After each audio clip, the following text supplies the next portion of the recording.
we go. Let me turn this little module down a little bit.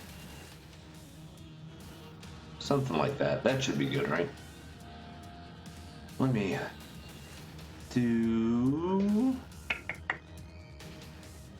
make sure this all works okay. Yeah, there we go. Okay, cool. So, hey, gang, it's been a minute. Don't know if you were aware, the last time we were streaming was about a week ago, and that's because Texas went through a crazy blizzard, which is fitting. I am working on a card for Varia called Whiteout, and that's exactly what happened in Texas. So thankfully we had power. We haven't had like exuberant prices or whatever for electricity, thankfully. Some of those bills have been like $5,000-$6,000 for 5 days of electricity, but we didn't have that, so that's good. Yeah, it was crazy. Everything froze.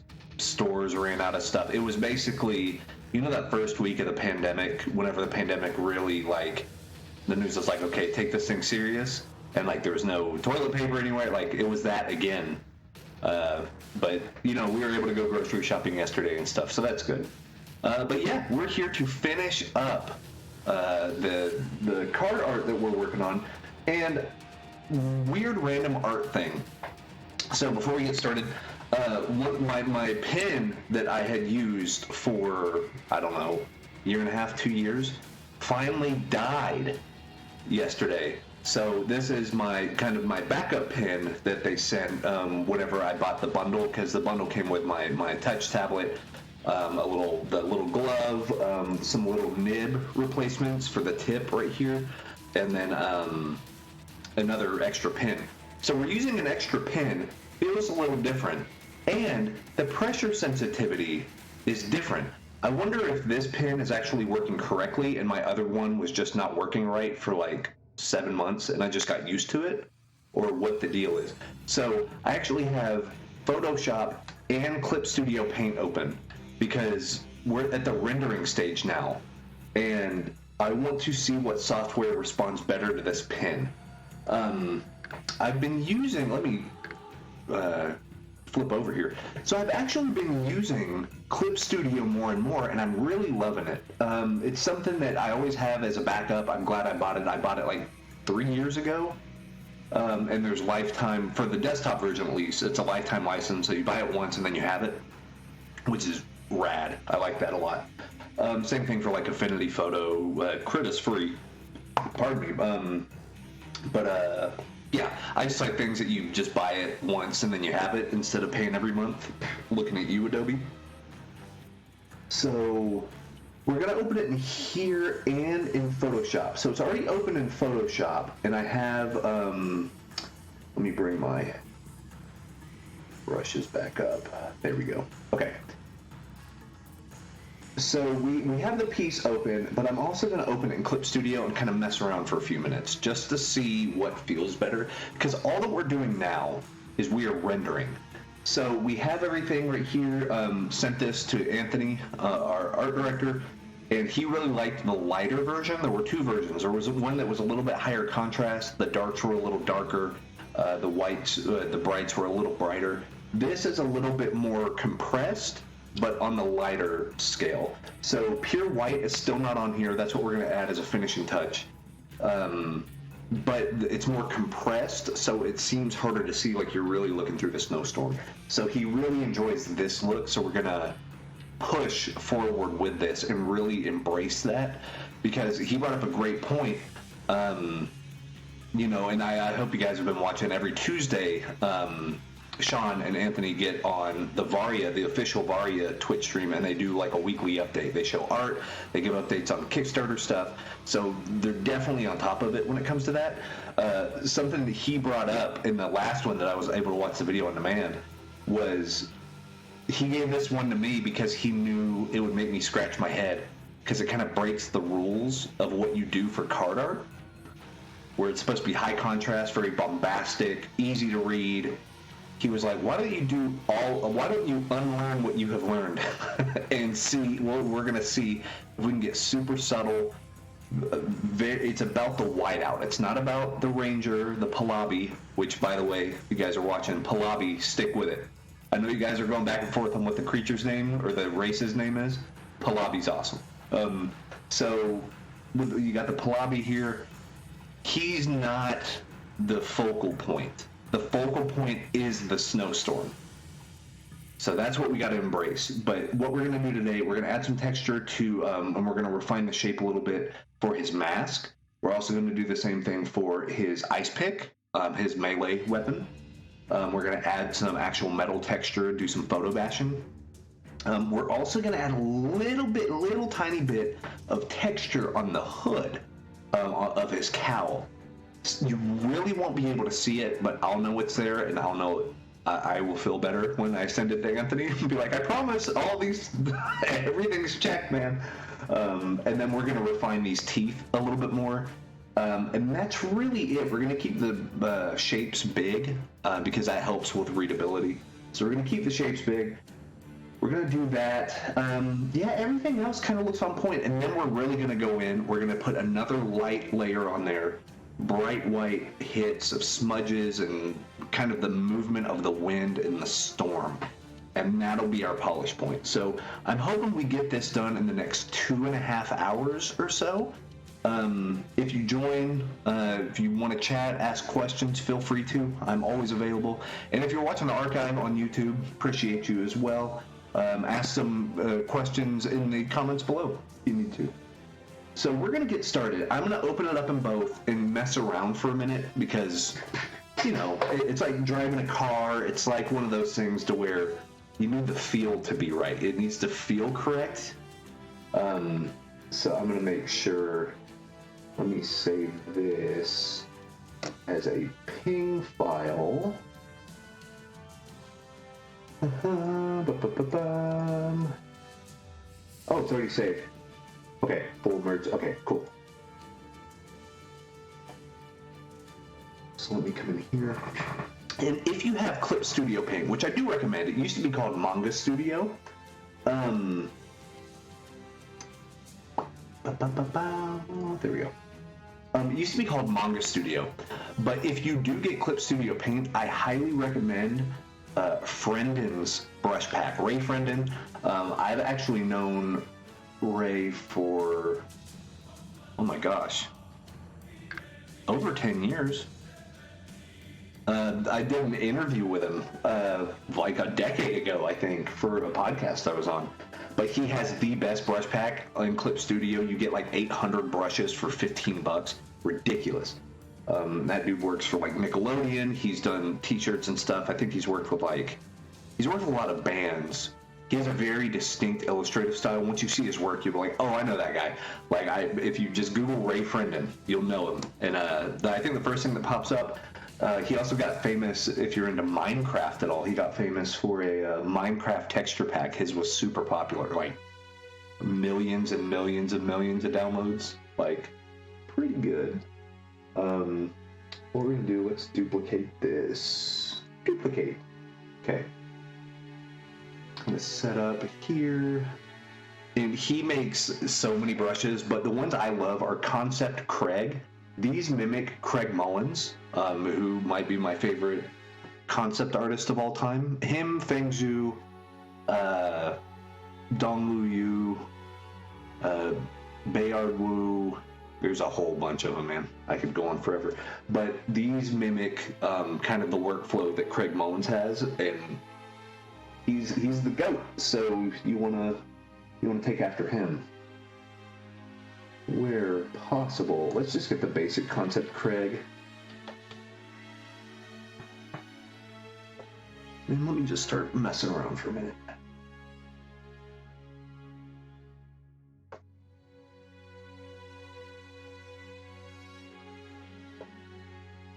Okay. Yeah, the touch is way more sensitive now than it has been, which is good because I guess I'll be able to get more subtle changes. Might be harder to get sharper edges though. That's something we'll have to look for. No, let me go back to Photoshop. Diagonal texture.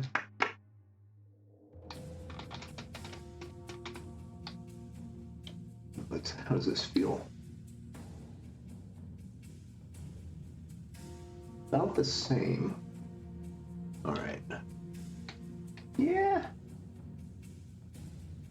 Let's work in Photoshop for a little bit, and then we should be able to kick over. So the first thing I actually want to do before I start getting into the full render type stuff, let's look up. Let me bring this over. Let me go to Unsplash. So in the art industry, and this is actually a thing that's going on right now, if you're big on Twitter and Instagram and stuff, there's a lot of discussion happening right now about using reference. Take it from me, a professional artist that does this for a living to feed my family. Use reference. It works. It helps. It's not cheating at all. Photo bashing, tracing, it's allowed. It is allowed. Let's do metal. Let's see what we can get from metal.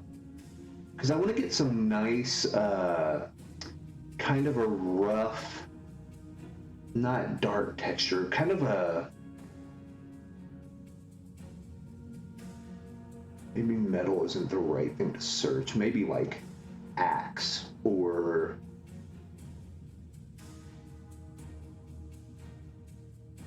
yeah. Let's try this. Axe.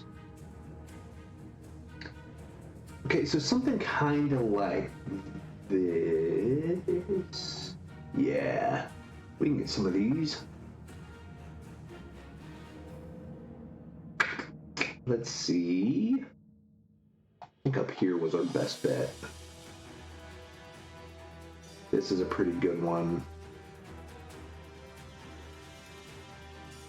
This is a pretty good one too. We're gonna do this. Copy image. File new.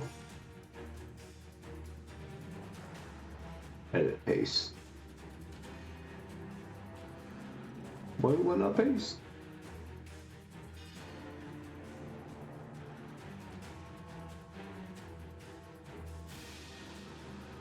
Here, we'll download it. Okay. We'll just do it like that. Open. Downloads.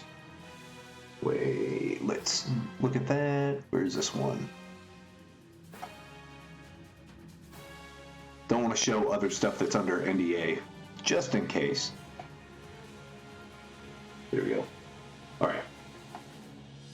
So we have something like this. We have that nice wood texture, because we're going to also have that wood texture kind of right here. So if I bring this in,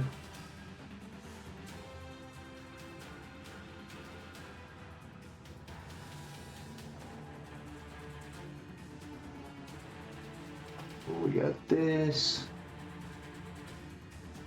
Yeah, and this is where we're going to start bashing. So we're going to go to edit, paste, image, flip, image. Actually, let me just do this. We will spin that.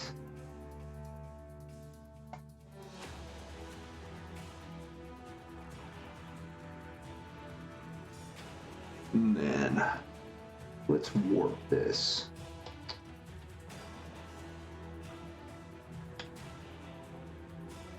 Cool. Now, if we go to overlay, beautiful. Add this.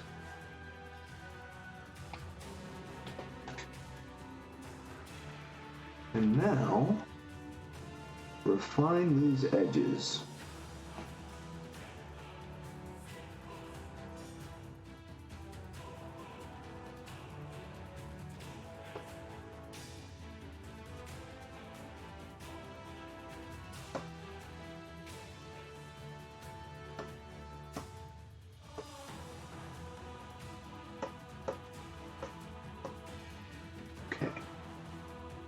Something like that's good. See, real quick, real dirty. That's fine. Now we have the actual axe head parts. See, and this will be the trickier.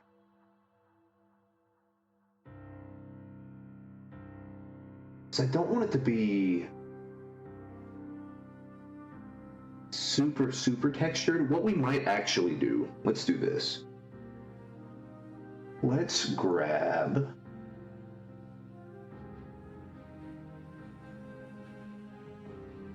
who is somebody that has good grunge brushes. Oh man, my monster, or not monster, my Rockstar energy drink has not kicked in yet. I thought it would by now, but it hasn't.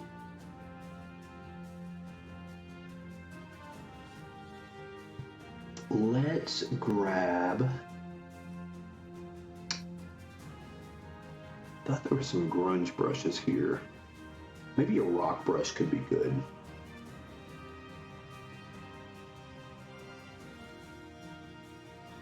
What is this? Oh. Do this. Do that. A little darker. No, not that one.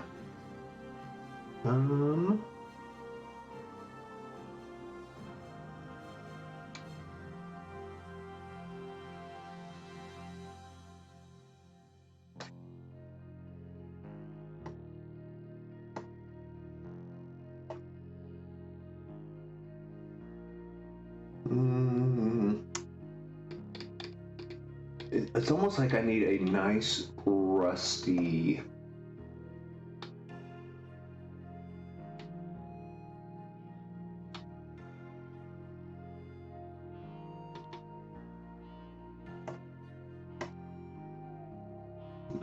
See, these are too flat.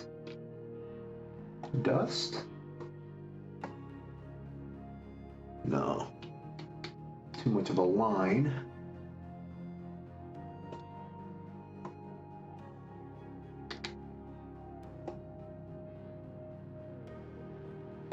Yeah, I just need like a good grunge brush.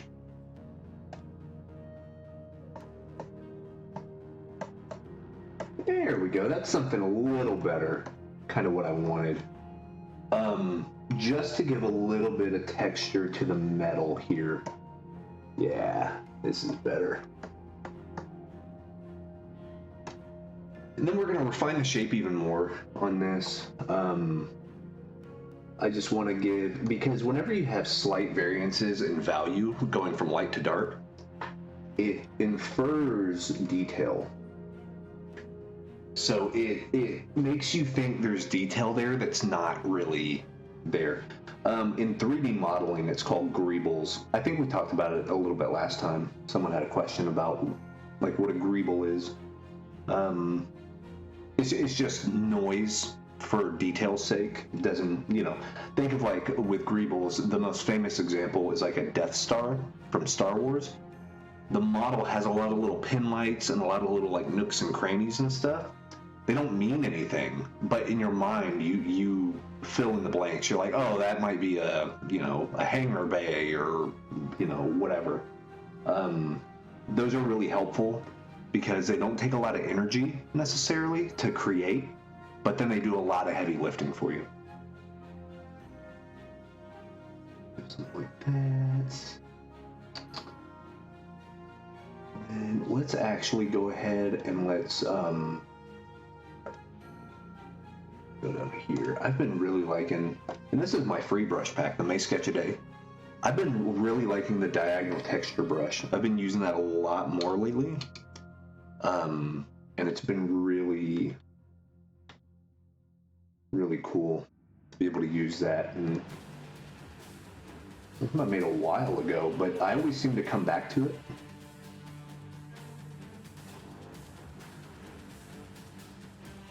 And then let's actually fix this lever. See, I love that sharp edge that it gives. I don't have to work super hard for it, which is always nice. It just gives me a good, solid edge like that. And then if we have this,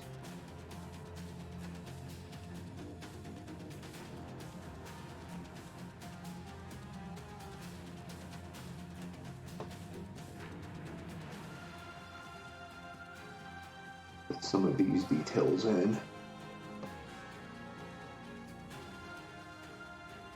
And maybe like some of that rust. Yeah. Around here.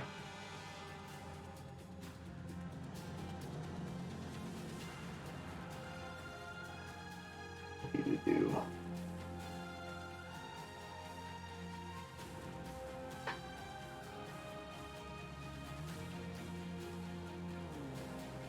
Need to actually come over on the corner here. Make this a little darker. There we go. Something like this. Give this a little bit more of a three-dimensional shape, I think. Might help it a little bit. I'm just kind of blocking some basic side shadows real quick, just to see what that looks like. I don't know. That makes it look a little bit too construction papery for my taste.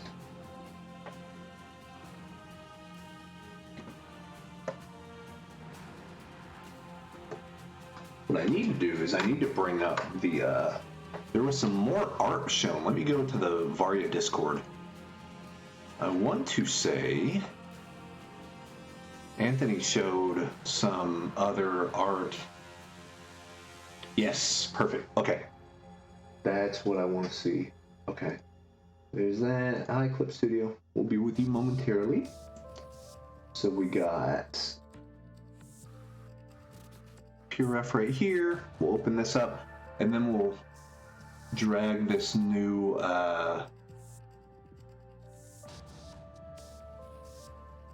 yeah, this one right here. So you can see what the axe looks like on this art. Let me go to load recents, whiteout. Cool. Okay, so we'll get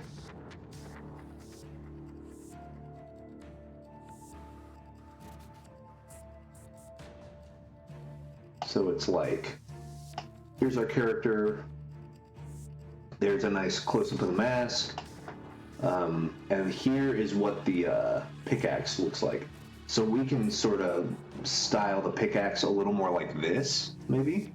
To be consistent, that's a nice thing about working with a variety of artists. Everyone has their own interpretation of stuff, but if you need, like in a pinch, to want to make sure that your stuff fits, it's always good to go and look at other approved art by the same team. So like, I know that Anthony gave his go-ahead on this one, which means he didn't really have any qualms with the way the pickaxe looked. So if we can mimic this look of this pickaxe, it'll make that process a little easier as far as I can justify the reasoning why the pickaxe looks the way it does. Not to like throw someone under the bus. Well, so-and-so did it, so-and-so made it look this way. But it's easier, it shows you're paying attention, it shows you actually care about the continuity of the character, because that's huge. I mean, I've said this before, and I will always say it, is that, like, we are in the business of lore and continuity. That's what we do. That's why we get paid to pay attention and look at things, and, like, that's why we're here doing this, is continuity and lore and stuff like that is everything to us. We need to build a believable world with believable characters, because that way players can get more invested, and they resonate a little more with the characters. And actually, that looks like that hinges up. Here, let me redo this. Pick that. it looks like that comes down like that. So this is this. And then if that straightens out, something like that. Oh, I see. This has a pretty big wing on it. Oh, so that shape is not actually super correct. Let me get rid of that. Let me bring that down to where we're starting with a hinge.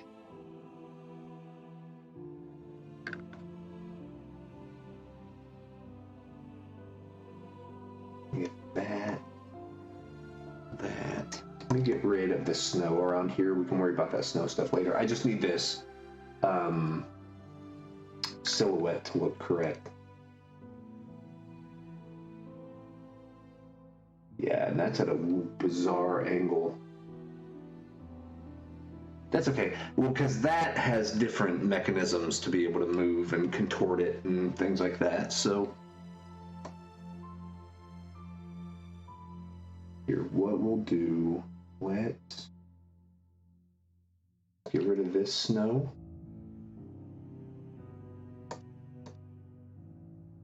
We're going to add that kind of hump right here, that little greeble right here. It's just a cool way to look at this hinge.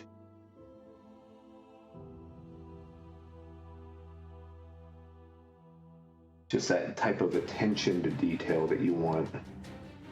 And then here, and then see, because that way this connects right here. Get rid of that snow. This connects right there, and then comes down like that.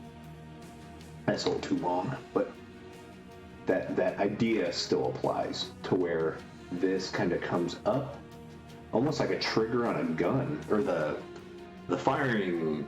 What is that?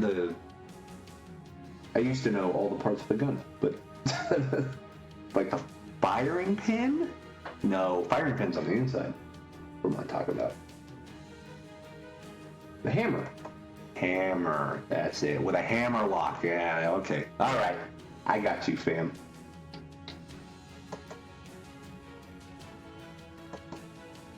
I promise I do research on things. So this needs to be a little more...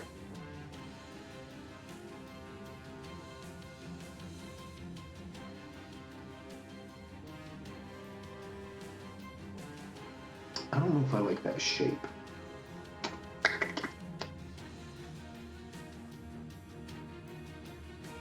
My shape. I love the shape of this one. It's just my shape right here.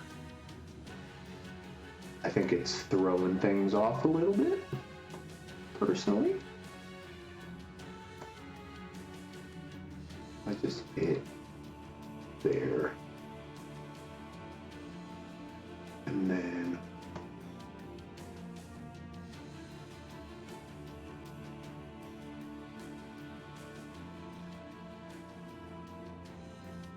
so that's a right there. Maybe I could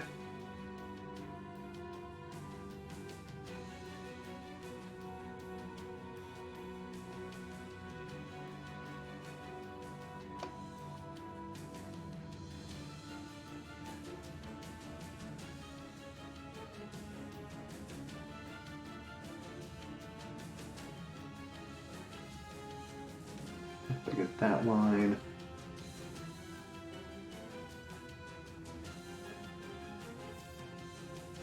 Okay, so that's a hinge. This is also a hinge. And it looks like that hinge actually goes down here. Okay. I still don't... You know what? We're going to redraw this. We're going to just redraw this whole top part, because trying to make this part work isn't working. So, and I talk about this a lot. Do not be afraid to kill your darlings. If the shape is not working, fix it. You can't be too sanctimonious to change things. So we're just gonna try it.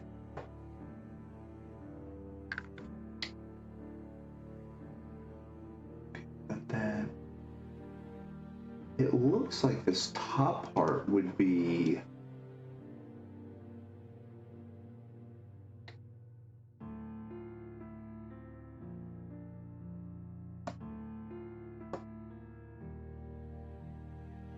like this.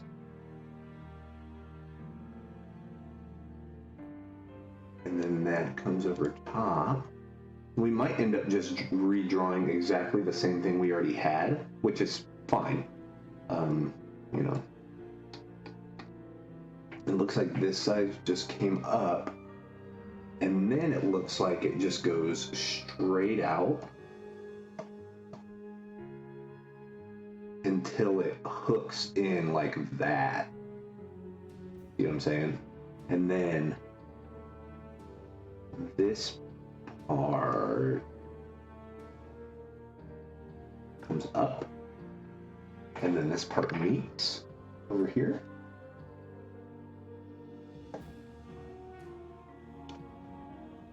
Something like that, a little bit. It's a little bit more gun rifle-y, I think, which is fine.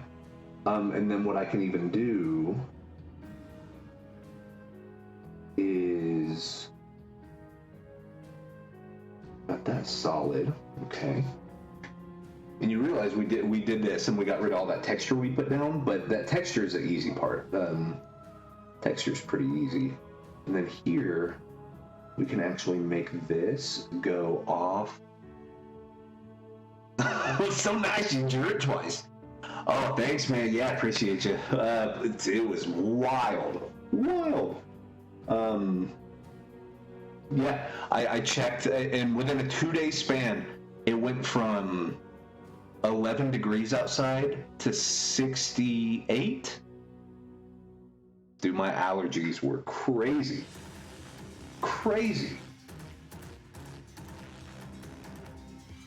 But we got the nice Claritin and all that stuff, and we're powered by our Rockstar energy drink, so we're making it. But yeah, it was wild. Thankfully, we didn't lose power, but man, one of our neighbors, his actual carport, like where he parks under, apparently it had frozen like tree debris and stuff, and then as everything started melting, it got heavier and the whole thing just shattered. We tried to go help and stuff, but everything was so heavy that they had to call a company to come out with a bandsaw and just saw this stuff because it was around his vehicle. He couldn't get out to go to work. So like crazy. Like, and we lucked out, you know what I mean? Like, that's a relatively small thing. Never, I mean, we have the joke in Texas, if you don't like the weather, you know, wait 10 minutes. But it's more apparent now than ever, I guess.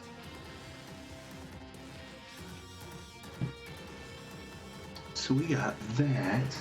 So yeah, I think bringing in these greeble elements is going to be strong because it's going to give the pickaxe more of a distinct silhouette. And I like how it rests on the inside, almost like it is a chamber for a bullet. Or a round, I guess you would say.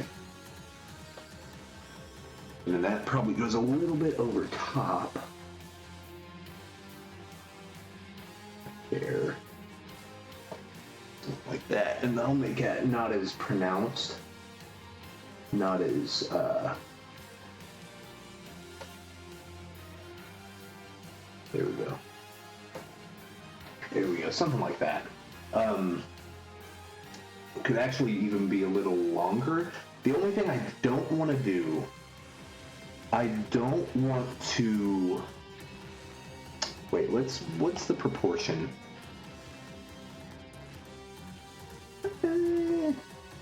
Yeah, mine's about 3/4 the length. If I were to look at the proportion based on the head. a head. Looks like that's about a head and a half wide. We're going from end to end. Yeah, mine's not even a full head wide. But I want this to read clearly. Because I think his weaponry, since we don't have the harpoon gun, the get over here gauntlet, or the Gatling, as I should say, is you want this to read. We can make it longer, but then it goes behind his head. And okay, before we get too far ahead of ourselves, let's put in the dips here and just see. Because there's a lot you can get away with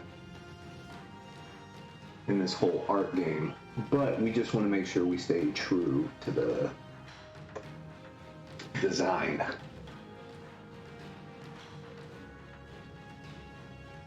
Okay, so that's flat. So that's 1, 2, 3, and then it goes to the hook. So if we have the point 1, 2, 3, that reaches out.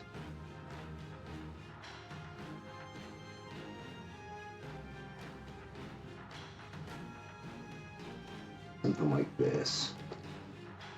And get rid of our mark lines.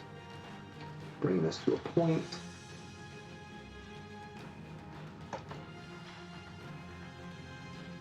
Okay.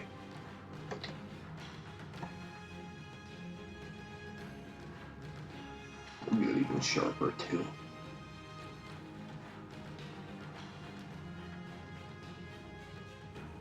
Okay. Something like those. We'll come up here with super sharp.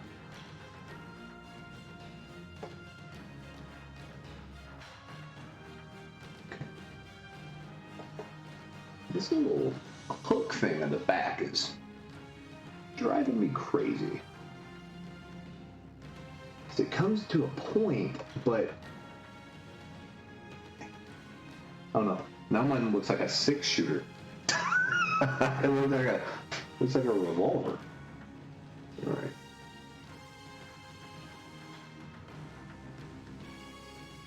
Like that. So of course we have to get the hinge.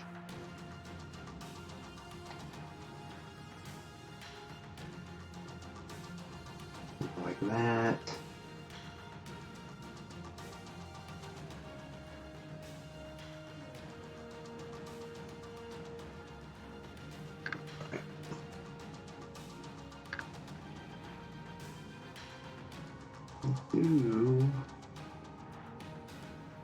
There we go. See, that's a fun thing about hinges is like it's cool if you make them connect because it adds to the believability that it's a functional device.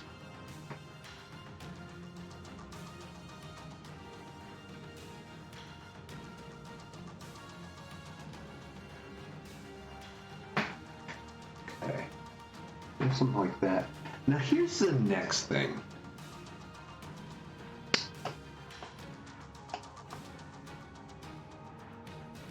Let's fix this mask. I like the glowy. I like that. I think we got a lot of this okay.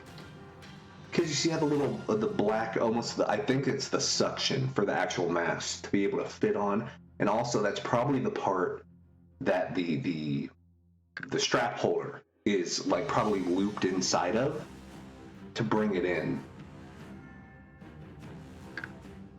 So we want to make sure that we get that a little bit more. And I do like the oh, that's interesting. So that goes in quite a ways more than mine does. You know what? That might end up solving a few of my issues. I like that look. So if we have that, and then this comes in, and then this is over here a little more, and then this one's over here a little more, but still.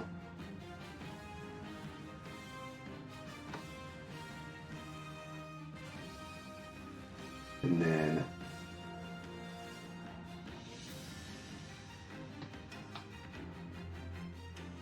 okay, so kind of around his nose, so like it follows that, and then follows that.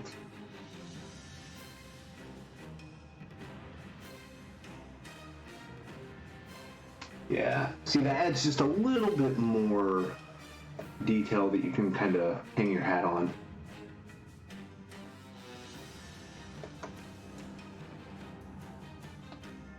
That's a fun thing about designs like this. It's like, what can you really use to make it believable, make it read well, just make it make sense in context. So if we have that, so since that's coming over still a little bit,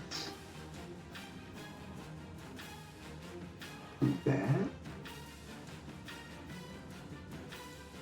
Yeah, this is a fun part because now that you know your silhouettes work pretty well, that you know you're on the right track, whenever you go and do slight tweaks, you can really see it start to be more cohesive.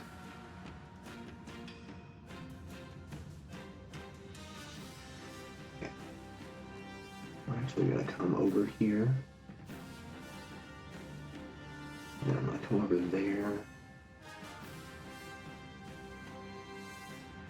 And yeah, I should do a little bright spot.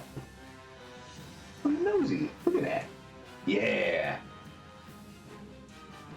Everybody's looking good. And then I wonder, should I add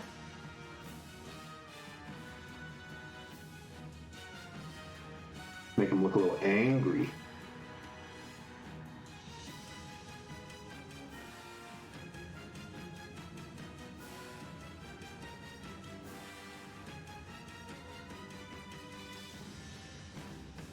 Because I like the look of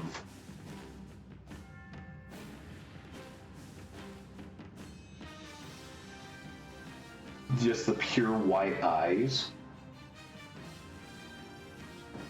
And I wonder if I should render out a little bit around here. Just very, very basic. And then if I round this out a little bit.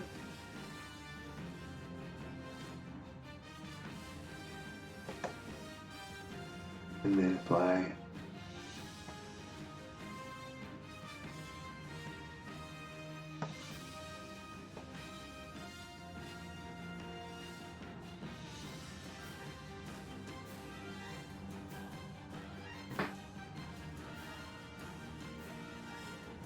look a little more menacing, so this actually should come down more.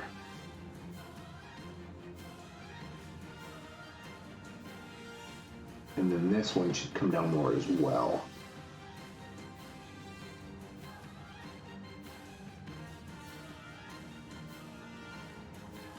Run that in.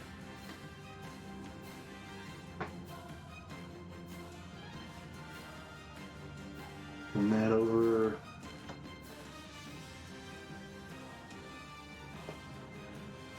All right. So once again, whenever we add the snow blasts and stuff, we may not even be able to see a lot of this detail, but the more detail we have underneath, the more believable whenever the whole thing starts to come together. We have that.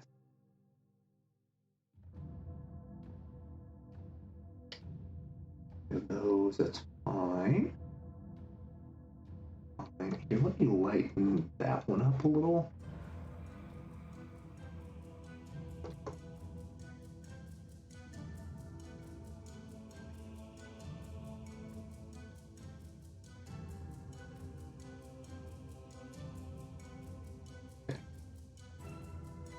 Or something like that. Cool. So then you'll also notice the stone, or the kind of the shark tooth style. So we're gonna add some more render to the shark teeth, to this sort of motif, and then it shouldn't actually take long.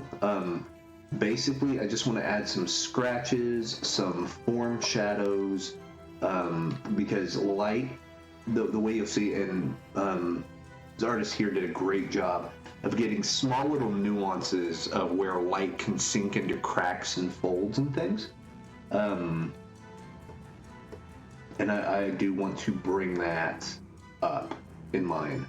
See where it makes it darker, but it does allow it to be a little bit more believable in regards to where it exists in 3D space. See what I mean? Like, just the basics right there do a lot. That goes a long way. And then here, of course, do the same thing. So this is about, like, putting in the greebles and details and stuff.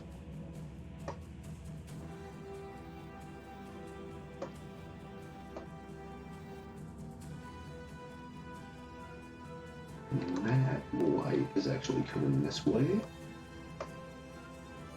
I'm going to do that. That one's fine. Let me add a little bit of... Yeah, that one's okay. Then biggin. You go right here.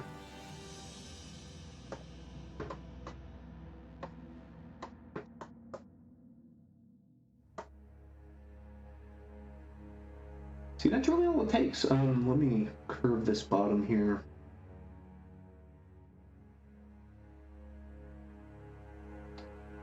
That darker.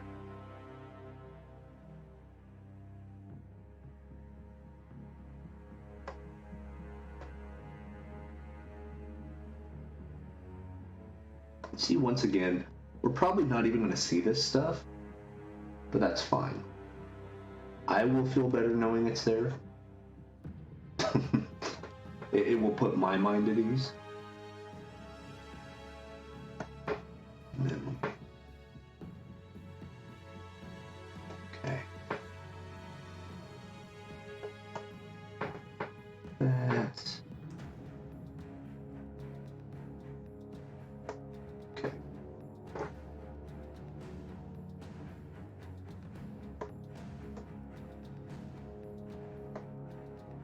So, cast shadow, a little bit, not much, just a smidge.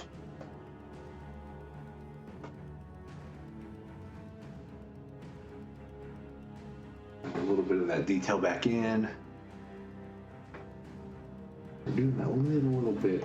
So that is why this commission is so much fun, is like, whenever you work with very limited values and hardly any color at all, every stroke, every paintbrush whip, everything is gonna be more impactful. Because you're not looking at an insane amount of detail, which is good because we don't want an insane amount of detail here, because it has to be washed out. It has to be white out. This has to sell the idea of a snowstorm more than it does selling an idea of a character.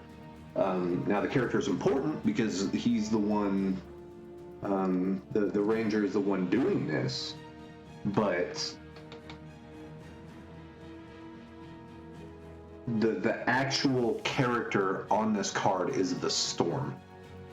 So that's where we're going to have a lot of fun kind of whipping this into shape, as it were. Okay, so we're going to add some more. We're going to come back up here, and we're going to paint in some more kind of rusted texture work. No worries, dude. I will tell you, your art direction on this one has been a godsend. Like other artists, I know other artists watch like the replays and stuff of this. Guys, give big thanks to your art directors, because they are the people steering the ship. It's like if I start going crazy, Anthony's great about like like if I'm throwing a temper tantrum or something, like picking me up and like putting me back on the right track. And I'm like, oh yeah, it is about the snowstorm. Instead of me going crazy with character stuff. But yeah, if the weather's the main idea, let's bump up the weather. You know what I mean? I think it's also because I relate pretty well to the Pahlavi, which I said earlier. I don't know if you were here. Pahlavi, keep it. Great name. I was like, oh, a polar bear, but not Pahlavi. Sure, yes, yep. It checks out. Like, that's how I was talking about it with my wife. I was like, the Pahlavi, he's a big guy, and he. The way I explained it, because me and my daughter are watching Avatar: The Last Airbender, and I was like, just think if it's a mix of like the Team Fortress 2 Heavy and Uncle Iroh, like super nice guy, like jovial, but then once it hits the fan, this is the guy you want to take care of business. The giant with a heart of gold, like, and I relate like on a very personal level. So that's probably why I was so ingrained in like, what does this hood look like? And ooh.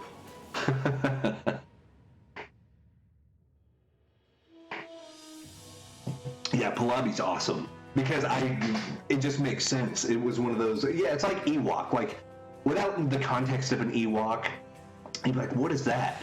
But then you see it, you see what it is, and then you hear Ewok, and then they like sync up in your mind, and you're like, oh yeah, of course, an Ewok. Everyone knows that. It's like the word Google. Like, Google didn't exist. That was not an actual word before Google came around. You know, like googly eyes maybe, but not Google. But now it's a freaking verb, like in the dictionary. Yeah, humans have weird relationships with words. But whenever I heard Pahlavi, I was like, oh, that's genius, man.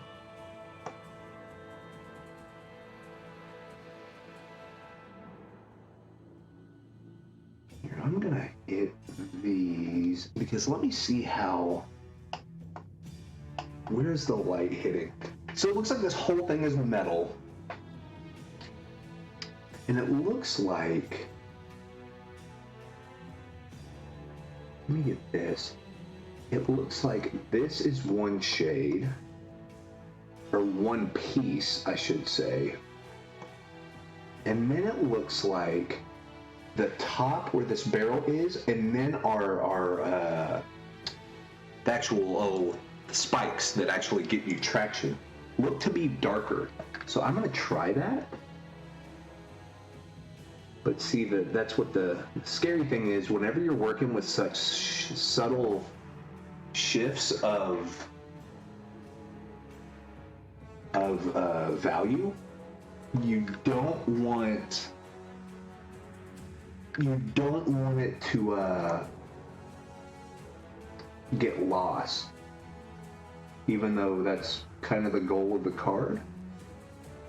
We still want these main recognition points to read.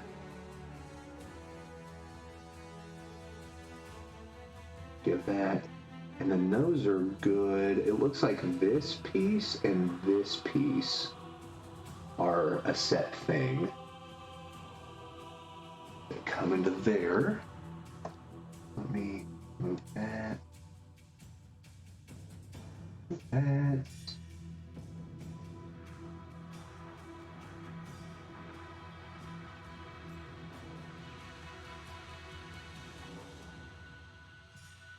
Let me bring some of this darker over here. Okay, yeah, now I feel a little better about it.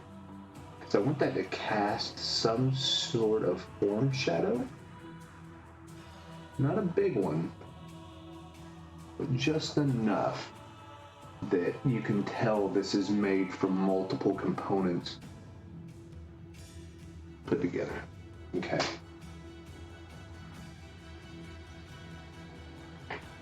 All right, yeah. Like this. Trying to think of what to do next before we start going ham on the snow. because I think what we'll do this mode grayscale. So now here is the comparison stuff, and this is where, as the artist, you look. So I have, of course, I have the other artists' work over on this side, and you're noticing that their values are way stronger because this one is about the character. Their piece was about, hey, Show the Pahlavi, strong, ready to go, has a lot of personality, has a smirk. You can tell, you picture it where, let's say, if the artist was there painting and was like, hey, do you mind standing really cool? And he's like, yeah, this is going to be great. Like, that's the sort of vibe you get. However, mine is, since it's a little bit more, it's mysterious, but it's still very apparent. It's, since the storm is so heavy, it's making the rest of it just not like, because I mean, here's our actual reference photos, and these are, you can see there's a subtle variation, just enough to kind of tell where stuff is.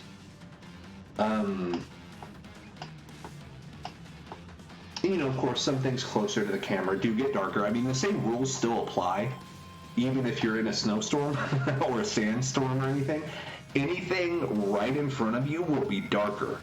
However, the way Anthony and I discuss this is shot with because I like to think in like cinematic terms, like, okay, what camera lens are we using? Which is funny, I hardly know anything about photography. The only thing I do know is about light and shape, and then focal point, which is what lenses do. Like, what's the exposure? What's your ISO set at? Like, what's your zoom rating? How many millimeters is the lens? Can it zoom in? And all that stuff. So this is a 200 millimeter-esque lens, which means he could actually be pretty far away. So he could be, that's a 200 millimeter lens. I think I did this math earlier. He would be standing about 20 yards away, I believe. If we kept his same proportions and then did the math of pulling out and then divide it by the number and do all that stuff, I would say he's about 20 yards away. And then the camera's just zoomed in on his upper kind of bust area where you see it. Because that's why the background, you can't see anything. It's way out of focus. You have a shallow depth of field, which is not really important, but I like to think that way because it helps me. Every time I make a painting, I literally think of setting it up like Legos or setting it up in a shoebox. And I'm like, okay, where's my camera? Okay, and they're standing right here, and then behind them is going to be a table or something.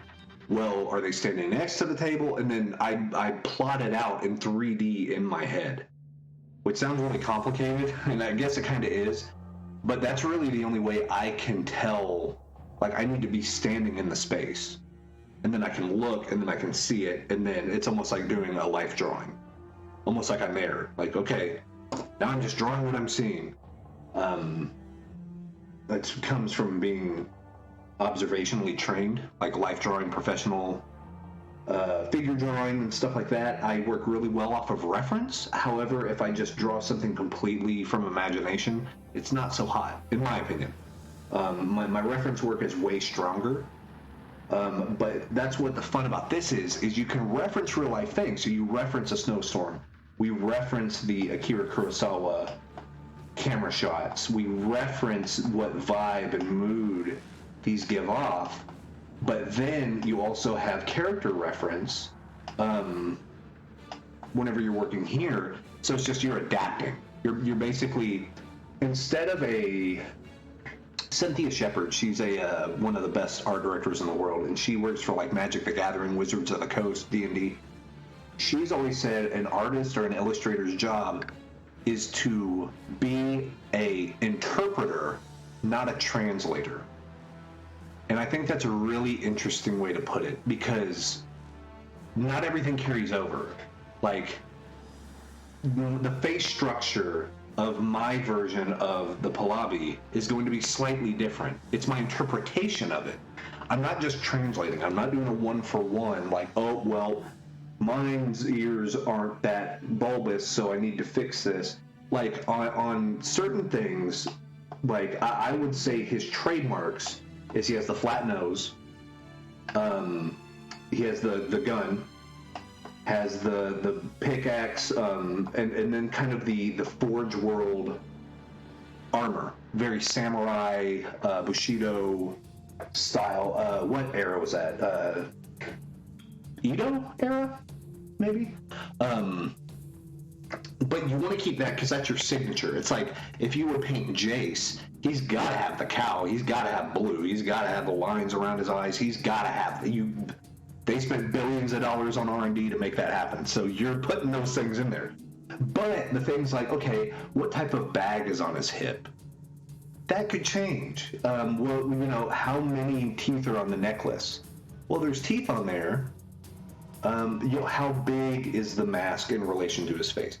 That is, you can get a little bit of wiggle room, at least in my opinion. Now, sometimes, and if you work with big clients, I know there were sometimes, like with my Warhammer piece, I had a piece come back, what did I say, 32 times? And not because it was bad or it was way off the mark. We just couldn't quite nail down how we wanted a cybernetic eye to look. And we did dozens and dozens and dozens. And I did pieces where I sent them 6 things. I sent them 6 different deals of 6 different designs. But since there were so many, not necessarily hands in a cookie jar because that sounds bad, but so many people had different preferences that it took them a while to get back with me. And they're like, oh, we're still arguing about the eye thing, so we'll let you know. But I mean, that's what you get. I mean, companies like that, even if they're sticklers about the detail, they can have personal preference, and that's totally fine. I didn't actually think it was all that frustrating. I thought it was more, I like seeing behind the curtain like that. I liked getting that experience, because then I realized, oh, even at like this level, even at top tier like IPs, and you know, with you get everything, you know, Varia, you get Warhammer, you get even doing stuff for like Imagine FX. It's all people, and people are going to have preferences. So being able to work within those, and then kind of injecting your own to maybe help solve a problem, that's where the fun is, and that's what keeps me coming back to doing this. You know, I've had, God, how many careers? Like, I think this is my 4th career. But this is the fun part. Like, painting's fun, but problem solving is the real, like, yeah, that's the ticket. Trying to think. Yeah, I think the rest of it's okay. I was gonna add some more detail to the robe, or to the cowl, and has it builds up and stuff like that. But I don't know. Because I don't think we're gonna see it all that much. So I think the next thing we're gonna do. Let me come up here. Select all, edit, copy, merge, edit, paste.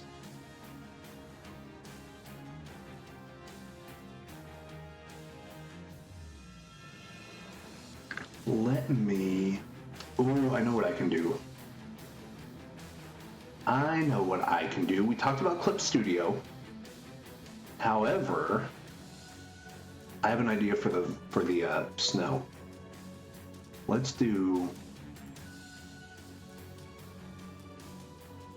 file, save as. Let's save this out as a PNG file, because what I want to do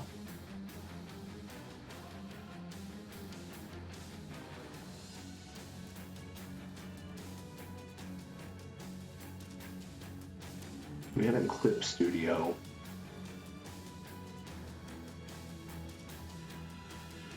I'm going to open up Rebel.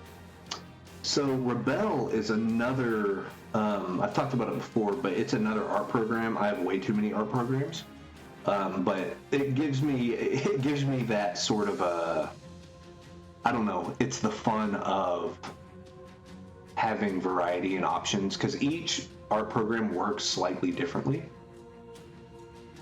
Rebel is much more in tune with if you're traditional painting on a canvas. So thicker brush strokes, more smudgy palette knife stuff. So I wonder how this would look with some cool palette knife work for the snow. Because I think what that's gonna do, let me go open. Let me go come back over here. Desktop. Varia, boom. Bam. Cool. All right.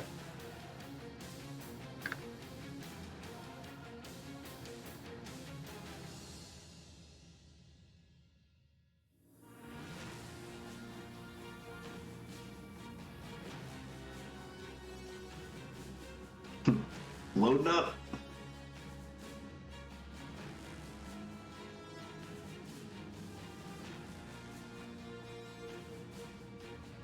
See, it's taken it a little bit because what it's doing is it's starting to apply more traditional canvas information onto the picture that we already have.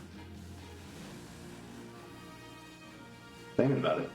I wonder if I don't think it'd be too big, but maybe Rebel doesn't like it. We can always take it into Art Rage if all else fails. Art Rage and Rebel are pretty similar. They have really good kind of thick oil. But the thing I love about both are the palette knives. I love palette knife painting. You get some incredible looks with that. Well, that's opening. What is the name of the palette knife painter?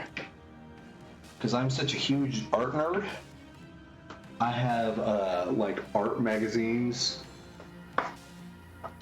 with me all the time. Let me see this guy's name. Where is he at?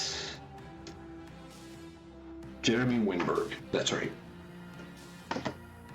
Look up Jeremy Winberg. Show you a little bit of something. And Jeremy Winberg is a purely traditional artist. He just does stuff and see. So we got that. Man. This is making it crawl. That Rebel is not a fan of big art. It is not liking it one bit. Let me close out the reference window. I'm gonna change this over. All right, there we go. There we go. So yeah, we have acrylic brushes. We're also going to do impasto depth at like 1 and gloss at 1. We are going to duplicate this layer.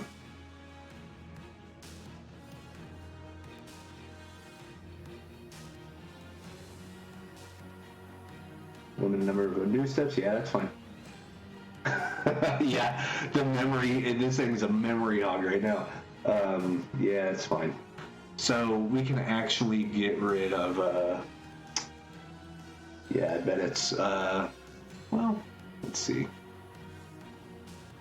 What else do I have open? I had some YouTube tabs open before I got started. I've been trying to figure out some good, Magic decks for Magic Arena.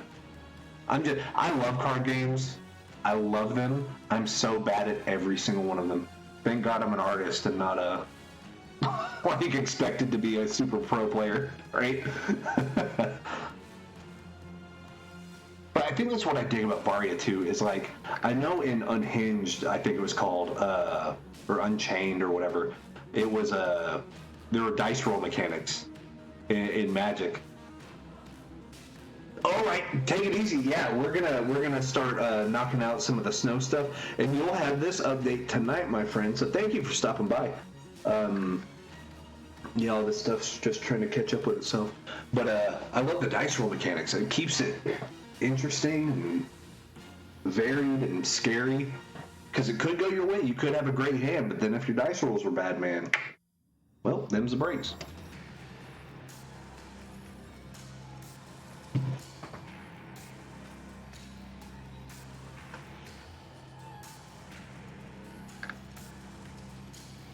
So we can actually make this. Yes, yes. There we go. So yeah, what? Oh my gosh, what Rebel does really well is these really smooth brush strokes. You have this nice build. Impasto Death is smaller. Things like that. So what that allows us to come in and do, if we get pure white, we get like a round brush.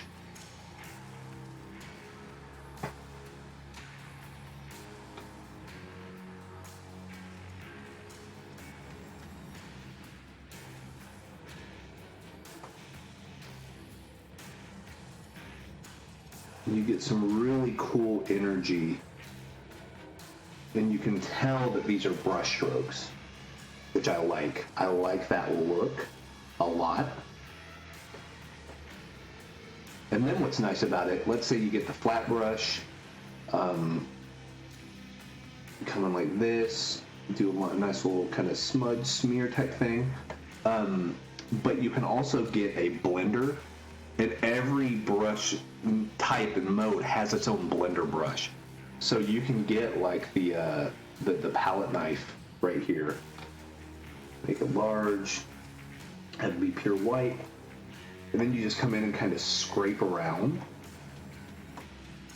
But then what you can do is come in with your blender, and now it works as a traditional palette knife, where you can start losing some of these edges. You can start, it might be kind of tricky to see. So if we like come in here and then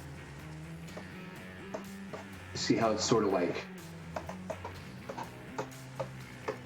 kind of blending those edges in and things like that. This is going to be super helpful, because part of a snowstorm is you want lost edges. You want some of these edges to be gone.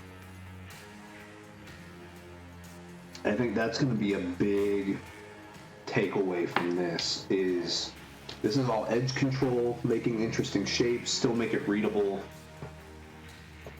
but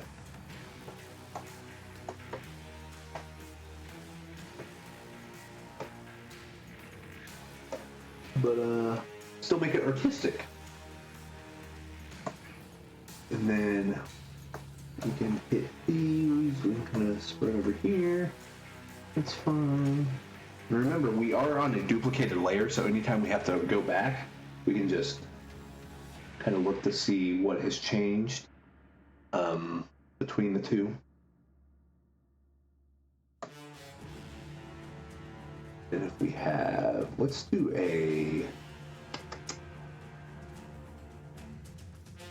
flat rough. See what this is like. And we'll come over here to paint and mix. Another really cool. Yeah, see that one, how that one's like really pronounced compared. Okay.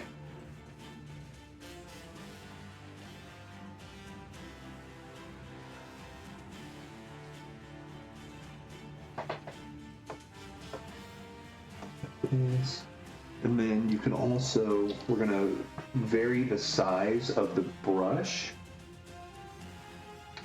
And then we're also gonna get the white and see how it's a little bit more, now the value is really starting to come through.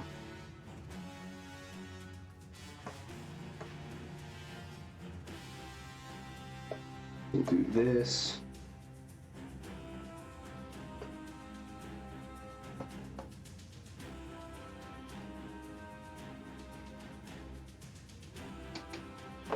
thing here.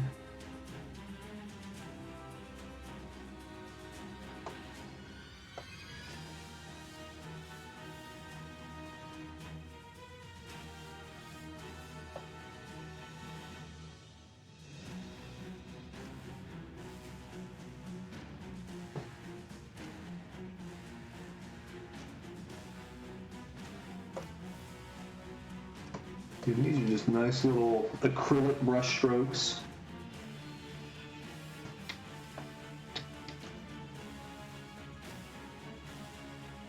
So that way, if you come in and look, and if you do like, yeah, kind of that basic stuff right there. And then you come in and look real close, you can see the tail on all these little brush strokes, which is kind of, that's the type of art that I really love to do, is the very gritty, heavy, thick brush stroke sort of stuff. And yeah, like little ones like this. It basically is inferring detail. So once again, we go back to that idea of greebles. Something we also might want to look at after we kind of get this where we want it and mess with some edges and things, is maybe to go into Photoshop and add some cloud brushes, some subtle volumetric fog sort of looks, because as we see in this other art right here, beautiful fog work right here to kind of vignette the character, the Pahlavi himself. Even up here, just a nice counterbalance on there, just really good work. So you may want to capture that as well. We kind of have that motif running right here and like through the background, but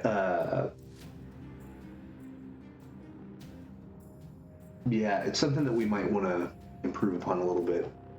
So let's actually get the blender brush. So we're still on the flat rough. And now if we come in and just sort of see how whenever you start blurring these edges a little bit, it really starts looking like some sort of motion. There's some movement, there's something a little chaotic, but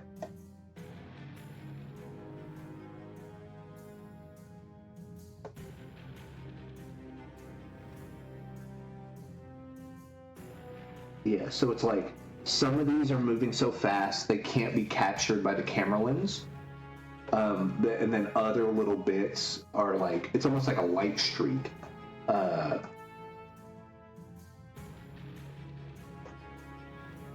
Yeah, so like, oh, that's cool. So yeah, what we can do is we can just blend a lot of these in together. Almost like the atmosphere of the snow is just becoming too much for us to really see. So something like that, and then you can blend these in.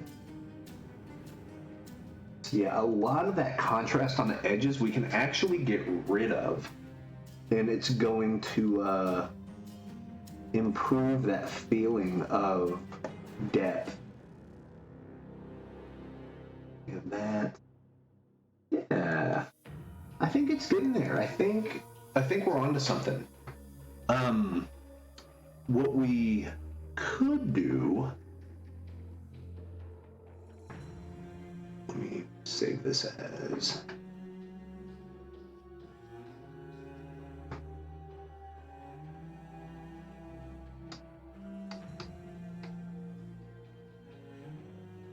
okay, saving. So we just saved it as merge 2, so once that pops up here, we'll know.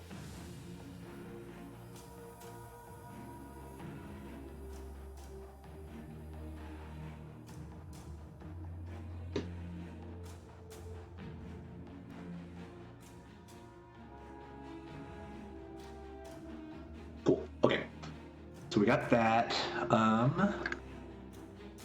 Let's see.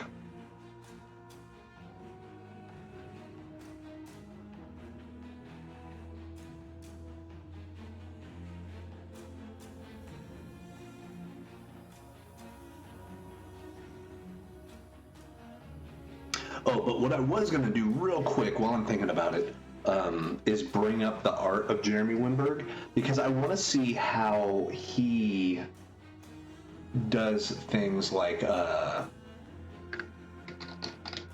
Winberg art. Yeah. So what he does some incredible paintings. He usually does Western art, Native American art. But his brushwork is absurdly good. So I want to see if there's a way. I wonder if he did any snow stuff to kind of see how he handled that. Let me. I will bring no canvas, grayscale. Okay. I will bring a few of these images over into here.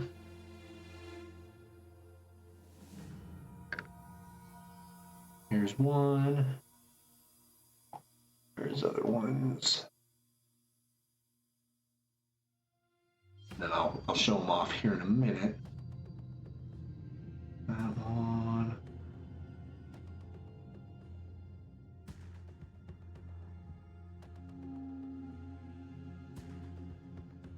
Yeah, that's ridiculous.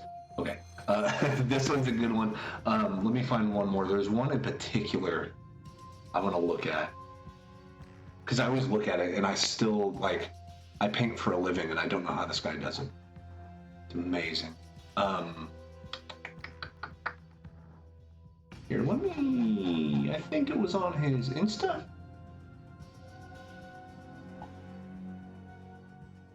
Artist.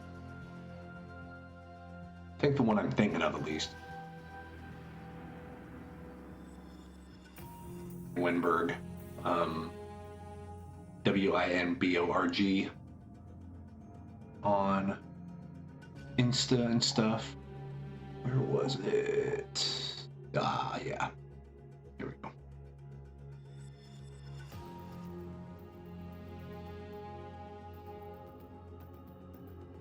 Oh. Well.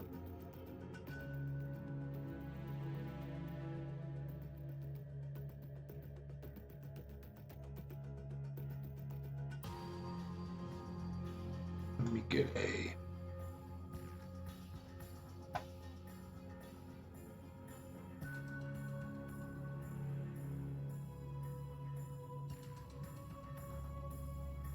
Let me get the snipping tool up. Because, yeah, he has some atmosphere stuff that I like the look of. So I'm going to take a quick snip of this. Snipping tool, by the way, is a super handy thing. Just search snipping tool. And then what it is it's a tool that comes up and you can just drag a box around something and take a screenshot. Very helpful whenever you're working with an art director as well.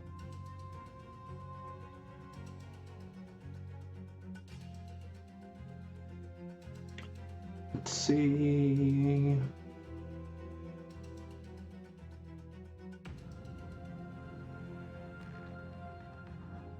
All right, there we go. So we'll click new. Bam. Copy. And we'll come over here and we'll click paste. Cool. Okay, so that's that. So here is some Jeremy Winberg art. Just super rich, cool brushwork. Yeah, there's some Winberg art. But you'll also see how he uses some of the definition down near the bottom. I love that as well because it vignettes everything. The closer to the focal point you get, the more in focus things become, which sounds obvious, but it's kind of a trick to learn. And yeah, stuff like this, just beautiful. These nice subtle shifts while you still have the brush. This is basically what working with a filbert or like a flat brush to just do quick smudges and smears. However, I think he actually uses palette knife stuff. And like this might be my favorite painting of his, just because look at stuff like this, man. God, that's good. That's really good. And like up here, that's palette knife through and through. Beautiful grainy texture on it, but you can still see where it all kind of comes together. It's all mixy, matchy, and even on the horse, right here, you got the blaze of the horse. Same thing. Great knife work. And like down here, little smudged edge, like kind of coloring out of the lines type stuff, but it still looks great. You see what I mean? So, but then you go into black and white mode, bit of canvas, grayscale, and like, look at how subtle some of these shifts are, right? So these shifts are pretty subtle, and like coming down here, then it's a little lighter right there, but then you look at the color, well, that's actually pretty close to the same hue, just it is a slightly different value. But like some of these beautiful blends up here, like how these are blending, how that kind of nice brown goes into this nicer, little warmer, yeah, just lovely stuff. But I just love that type of brushwork. So I wonder if we can bring some of that brushwork into here. Because that would be cool. And we could probably get away with something like this. We could probably get away with this in the corners. Now, we don't want to do it in this corner because we have something important, a focal point, which is going to be his actual ice pick. But down here, we can get away with it. Right up here, we can get away with it. And I bet down here, we're already kind of doing it. You know what I mean? So if we just continue that sort of look. So if we just grow this a little bigger. And remember, this is with just a flat rough brush, but it's in the blending mode here.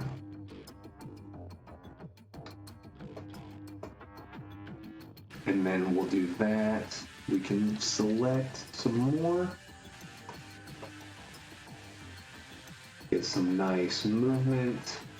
Basically, we're just putting this on here just so we can play with it.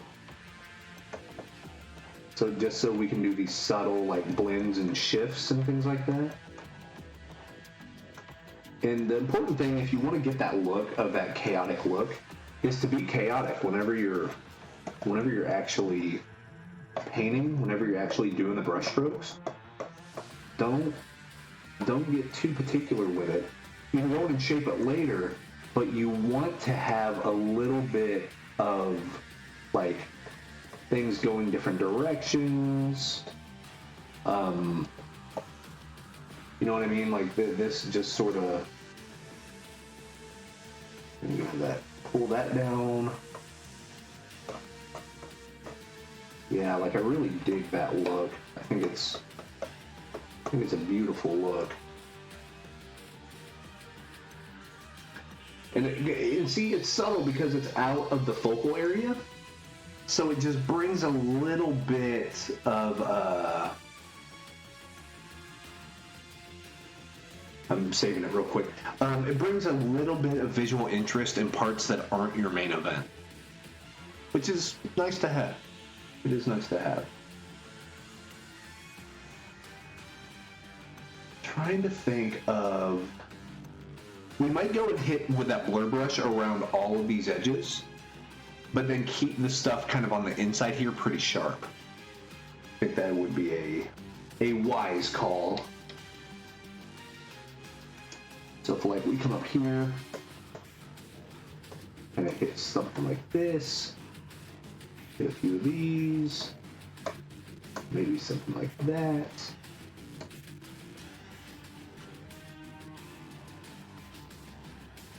And there's a technique that I like to do. I call it bridging. I've heard it called different things, but like your eye likes to make connections to shapes that are like-minded, but you want to draw the eye to go through a path. And the best way to do that is to create a bridge. So like, let's say I wanted a bridge between this and this. I could smudge the edges to face each other, and now it's like if you started on this side and you were like in a maze, you could walk and take this little bridge over to this part. It's really subtle, but your eye knows what it is. Your eye is going to know, hey, there's a break, and let me follow the path. We're good at following paths as human beings.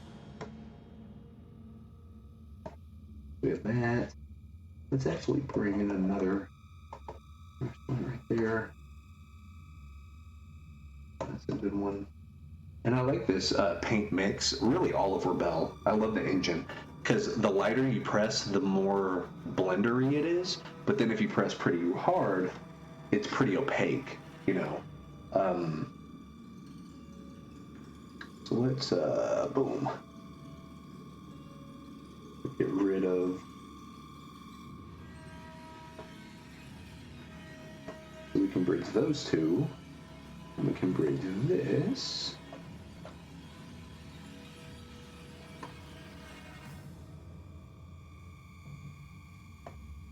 And then we can even like smudge these around. Anywhere where you want it to look more highly rendered, basically just smudge smudge your edges. It's a unique way to do it. It's a pretty fail-safe way to do it because you have total control. Yeah, you for sure want that to be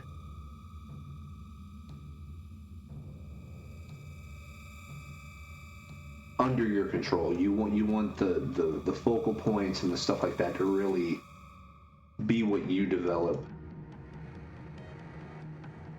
as the artist, as the illustrator.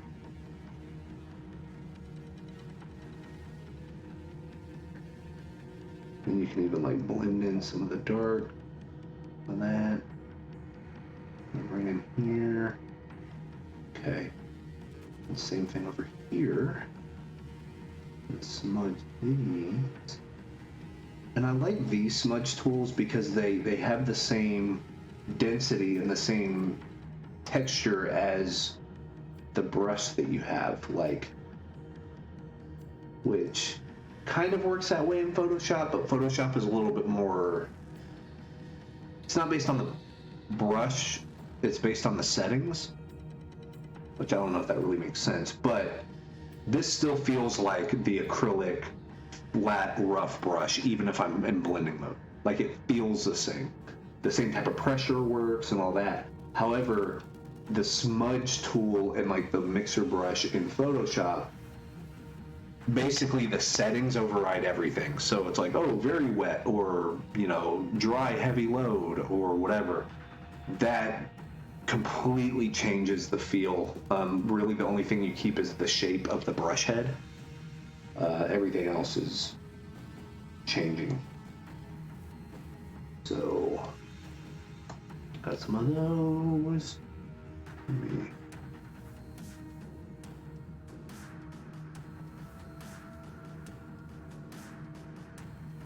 Some of these.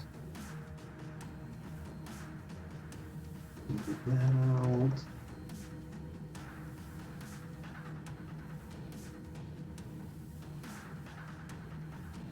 Cool.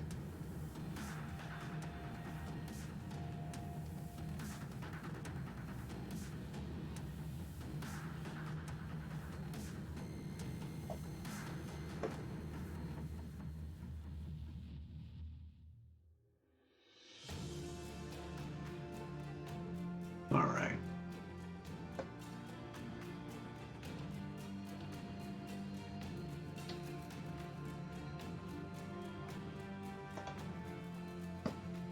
Got that. Cool. It's funny that shark tooth works well, but I almost want to like cover it with like a big airbrush pastel.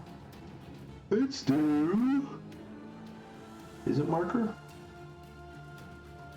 No. Pastel. No. Pencil? There we go. Digital. give me a round soft 2. Let me make it pretty big. And then like that.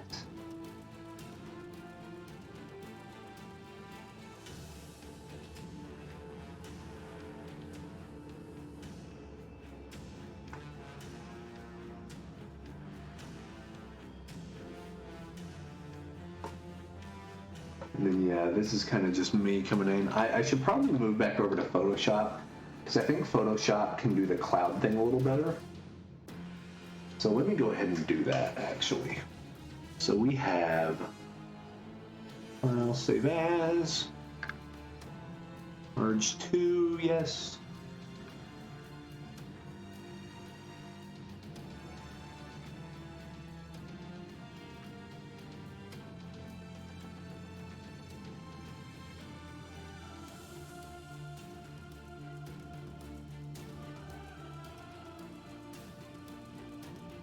And so you'll notice that a lot of the stuff that we did on like the photo texture of the handle, you can't even really tell it's there anymore.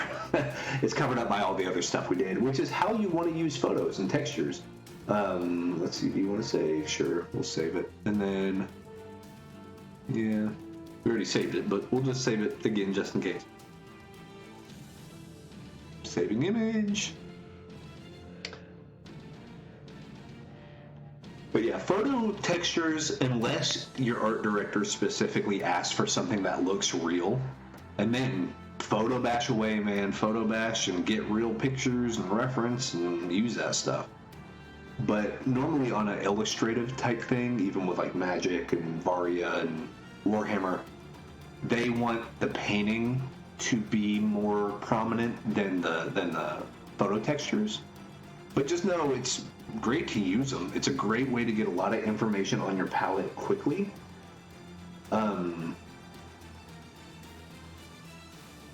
Actually a really good way to do that. And then you can just see if something works or not. You know what I mean? Come on, Photoshop. There you go. We have that. Go ahead and take that one out. No, we won't save that. Let's open Hideout Merge 2. Here we go.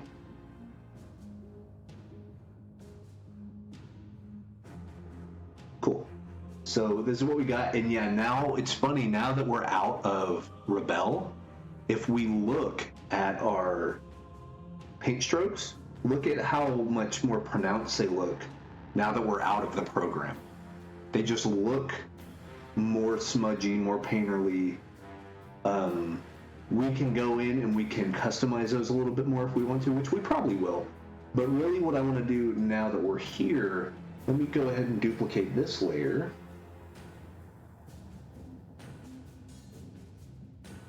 And this is where we're going to add more weather stuff. So we are going to get, oh yeah, here's my cloudy brush, sure.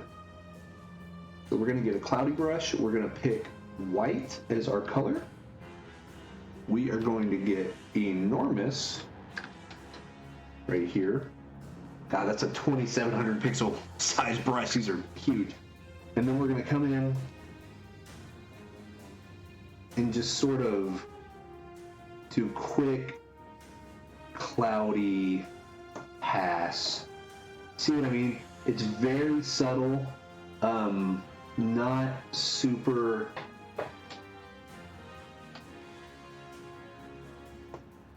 overwhelming, but we're just giving a little bit more of that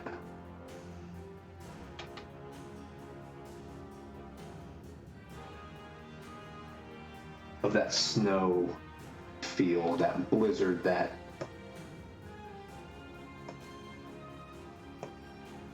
yeah, that's cool. And see how it's kind of like a mist now, how it's sort of enveloping the character. That is what we want. We definitely want that. And then I also actually want to bring some clouds from behind him over to in front of him, because that is going to help sell atmosphere and depth. And same thing here.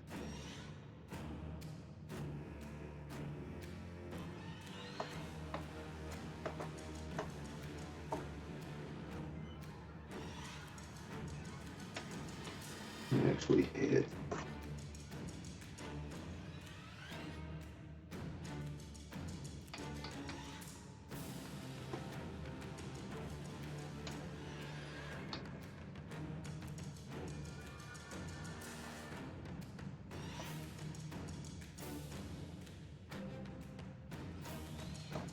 Cool.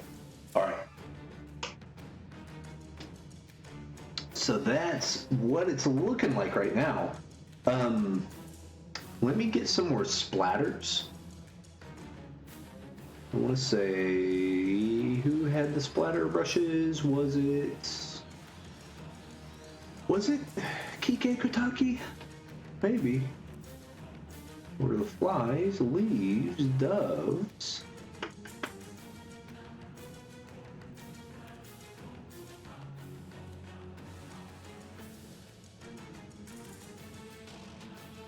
Where was this? Elm Park. Where's Jamie Jones? Got some chains, got some grass. What are these? Are these birds? These burbs? Yeah, those are birds. Get them burbs. Samples. None of those. I don't think. I just need some nice splatters. Check out Paul Canavan, the art lord himself.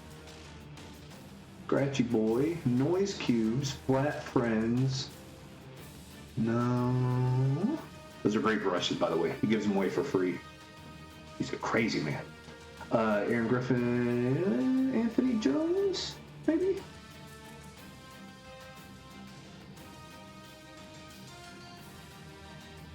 Yeah, I can bet he's gonna have some sort of something. Some sort of something. Dots, splotch, Incatrell. Okay, thick paints.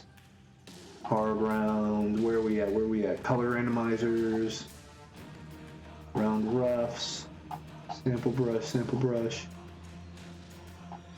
Splotch, okay. Pavement, penalty texture effects, branch. I know someone has some good watercolor splats, like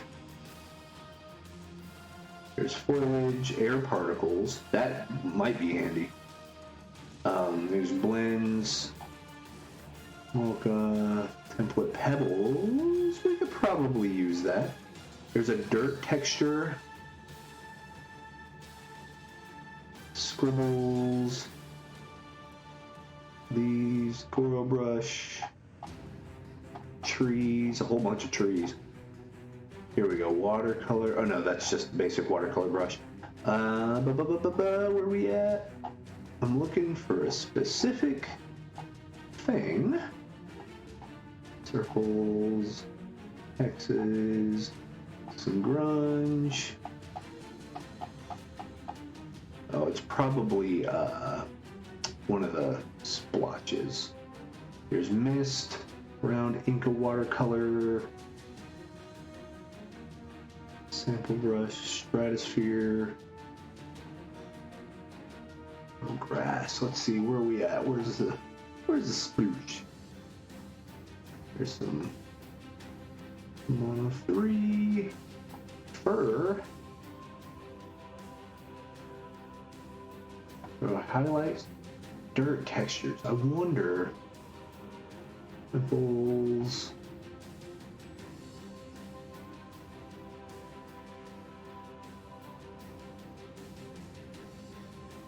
Try that. Take a look to see what we got here. Oh, see, those are a little too A little too on the nose. Try air particles.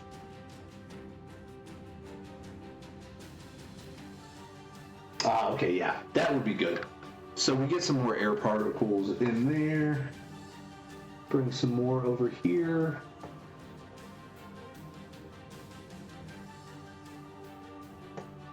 Bring some there. You get the whirlies. Yeah, okay. This is what we were looking for. Something like this. All right. So that's looking pretty good.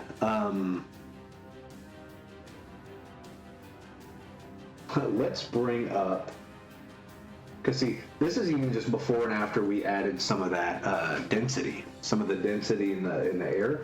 So we can always lower this if we need to like take it back just a smidgen. We can do that, but we're gonna start it with the stronger clouds. The clouds and particles.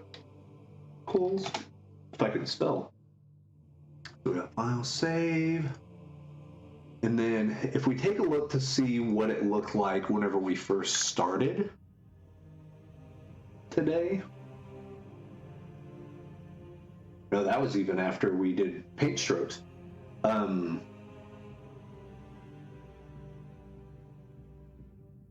Yeah, this does look more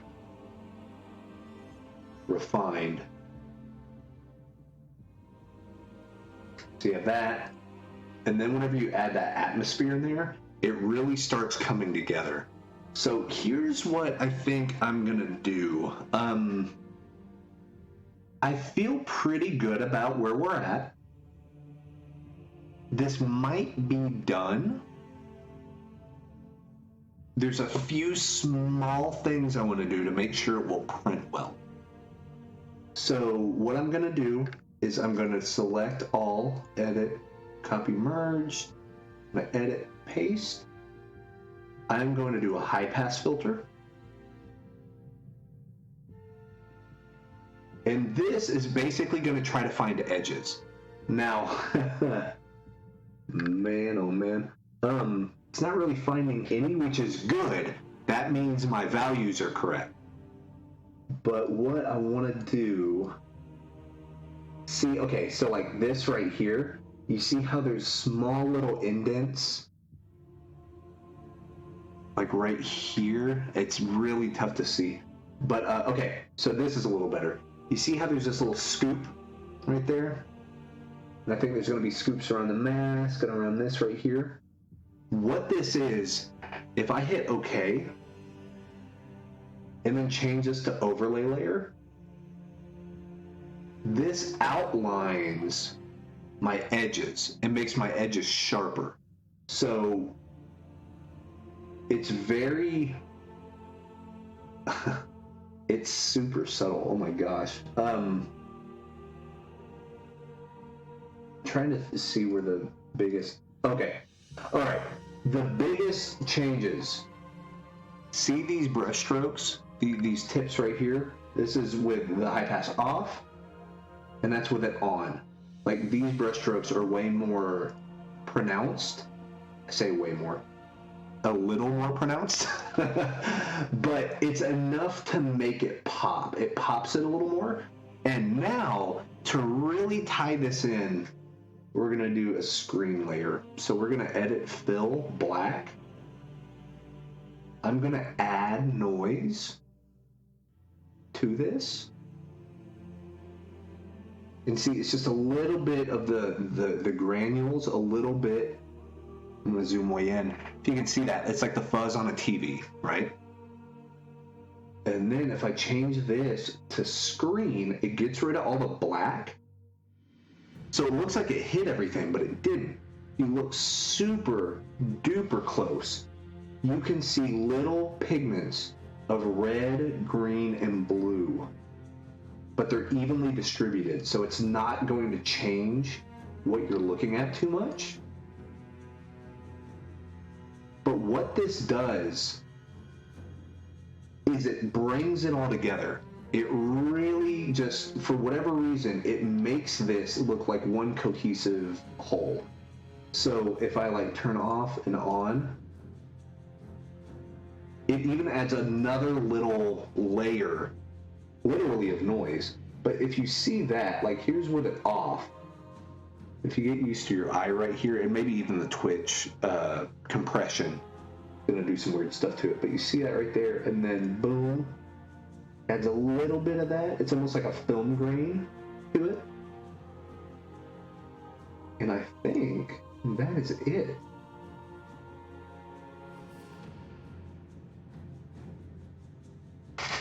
There's other tweaks I could do.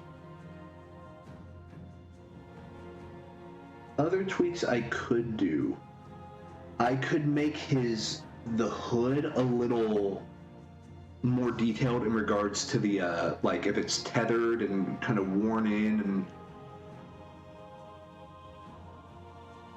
but I actually feel okay about it right now. I can also, if Anthony comes back to me, like, I bet if I were to guess two things, if we want to go further down the rabbit hole, maybe make the mask a little more detailed. I could maybe do some more greeble type stuff over here on the sides. Also, maybe the hood. And maybe the size, well, I don't know. Maybe the definition of the shark teeth. Maybe those would be a little different. Like, this one might have to be a little brighter. But since we talked about the main idea of this and the main character is the storm itself, I'm glad that the storm is prominent. I'm glad that we added that atmosphere. You know, it's just enough to kind of bring more of that hazard into it.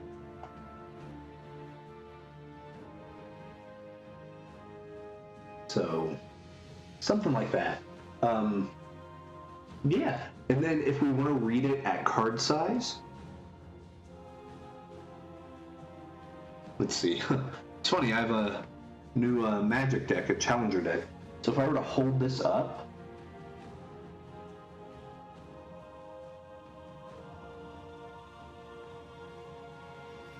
yeah, that reads okay. Yeah, I think that reads okay. And something to keep in mind, this is going to print darker. This will not be pure white. Even though we put pure digital white all over it, whenever it prints, the way things print to cardboard, and they print to, even if it's foil or whatever, you will never get pure white. It's not going to happen. So this should darken up about a half step. Basically what it will be, if I go to brightness contrast, I want to say it's going to do this.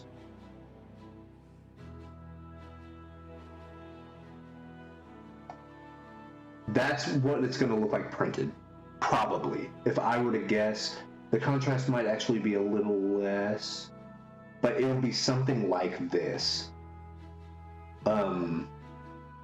Which I'm happy with. I'm happy with how that looks. I like how that looks.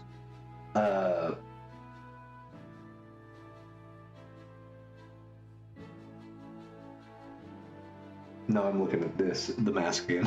I'm telling you, I'm gonna be a stickler. But I think we're in a good spot. Like, if they say, okay, this is final, I'll be ecstatic.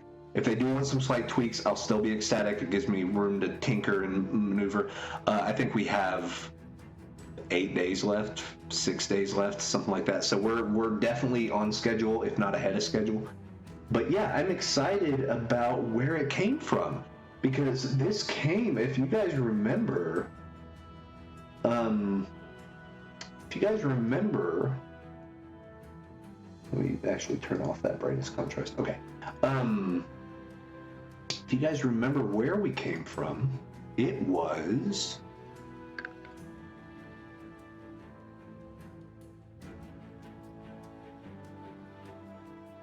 right here. So this is exactly what I sent in whenever we did our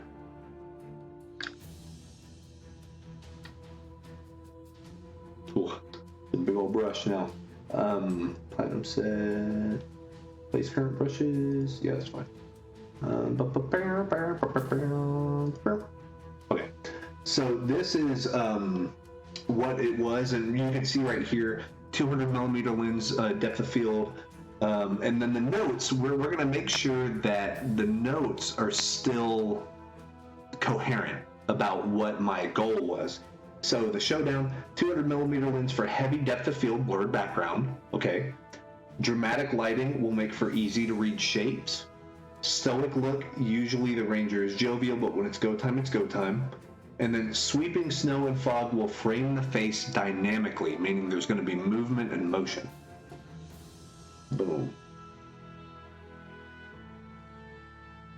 There's the, oh, that was that first merged one, right? Yeah. So yeah, I think it hit all of our goals. Yeah, it is funny now that I look at it, because the smudged edges and things like that does frame the face. It frames it diagonal. It frames it like if you were to do this. But I think that's, yeah, that matches what our initial notes were. So yeah, we have that, the heavy depth of field for the blurred background. Of course, we got that. You can't even tell there is a background, much less what it is.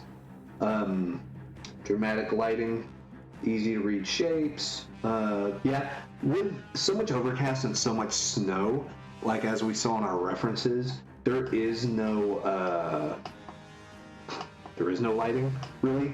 You have just such diffuse light because it's all, any sunlight that is piercing through the clouds, one has to go through so much atmosphere. But basically you're hitting a blanket of white, and it's all going to dissipate evenly. It's all going to spread out.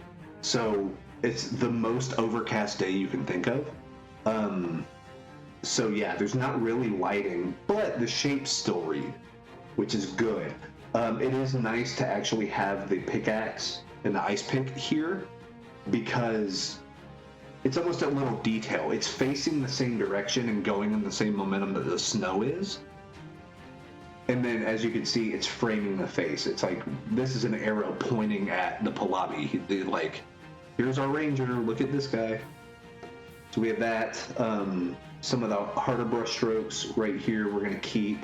And then, yeah, some of the smudges we got right there. So that adds to that dynamic aspect of it. So yeah, stoic look, we have that. I think we hit it. I think we got everything that we sought out to do. I think Anthony's gonna like the added atmosphere because it really sells the storm. Yeah, I think we're, if we're not done, we're very close. Like half an hour tweaking type close. But yeah, I think I'm gonna send this in. I think I'm gonna email Anthony. I'll hear back about this tonight. So this may be done. If not, we'll keep grinding. We'll probably stream again tomorrow, finish it up, get it done for him. I do want to get the art done quick for him, because I know they're on their last art push before they do a bunch of other cool announcement stuff. So I want to make sure the art's in not only on time but early and lives up to the standard. So we're going to turn this in. And that should be good. I know we have an album cover to still work on. I have a personal commission that I got the go-ahead that I can go ahead and stream. We're going to work on that this week as well. Pretty excited. That's going to be some Dishonored fan art of The Outsider. So I'm stoked to do that. Dishonored's an amazing series, and it's going to be so much fun to work on that. We're going to work on that. But yeah, overall, this is Whiteout right here. That's what it looks like. It's done. I feel good about it. It definitely has the most raw energy out of anything I've made for Varia. So I hope to continue that energy moving forward. But that is going to be it for me. Oh, that transition was bad. Let's try it again. There it is. Okay, cool. Let me save that. Cool. So that is it for me. We've been live for about 2 hours now. Hope you guys have a great day, great morning, noon, night, whatever time it is where you're at. If you're watching the Twitch archive, I appreciate you. Thank you very much. If you're watching the YouTube archive, I appreciate you. Thank you very much. It's, of course, a pleasure to have everyone here live. So if you can make it live, great. We can do Q&As. We can do all that fun stuff. But hopefully this was a good insight in creating a card for a card game. A little off the beaten path because we had to think in reverse of what we normally would with art. But really happy with how this one turned out. Simply because it was challenging. It needed to tell a story. It needed to do it in a dynamic way with a just recently revealed character class and race. So this is going to be part of the Ranger deck. I'm very excited for that one. I think that mechanic is really cool once you guys see it in action. It's a lot of fun. But that's my time. I'm Wes. I'm an illustrator for Varia, for Guildhouse Games. I also do work for Warhammer 40K, for Cubicle 7. I've done stuff for Warner Brothers and Adidas and all kinds of people, Imagine FX and all that stuff. So I'm out there. You can find my stuff. If you go to wesleygardner.com, you can see the portfolio. And yeah, a lot of fun. Did some cool Mad Max stuff you might want to check out. But anyway, that's my time. You guys take care, and be sure tomorrow to watch the Varia stream because they're going to be doing some more announcement stuff, I think. Who knows? At least updates for sure. But anyways, that's my time. You guys take care, and we will see you very soon. Peace.